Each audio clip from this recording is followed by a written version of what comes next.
n'accompagne que le 3, William Tchinate, et restera un souvenir inoubliable. Suivez à présent ces gestes de générosité posés à l'endroit des vieillards, gestes qui contribuent au maintien de leur équilibre moral et aussi bien mental. Karine Bissidi, présidente de l'ONG Les Aînés d'abord, Viembouta, est allée à la rescousse des vieillards du Home des Cabinda. Les responsables de cette ONG ont appelé ainsi les jeunes à s'engager dans les services d'aide aux vieillards. Au reportage. Vous vous êtes déplacé de chez vous jusqu'ici. Cela n'est pas pour rien.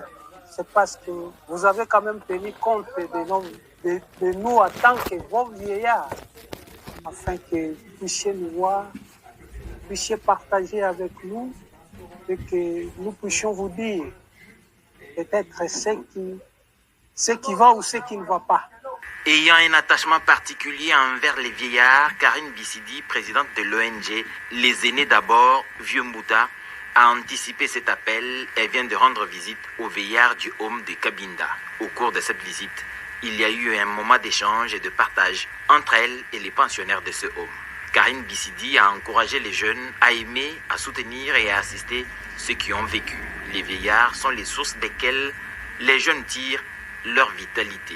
Et pour avoir une vieillesse épanouie, pensez d'abord aux vieux d'aujourd'hui parce que vous le serez demain, dit Karine Bissidi. J'appelle à la population parce qu'on est jeunes, on vieillit tous, on a tendance à oublier les aînés, on a tendance à oublier le vieux, mais nous tous, nous allons passer par là. Il vaut mieux entretenir comme ça. Donc j'appelle les gens à vraiment à se réveiller pour les vieux, les aînés, les mboutas, nos darons, comme on dit en Europe. C'est un exemple qui créera certainement de l'émulation.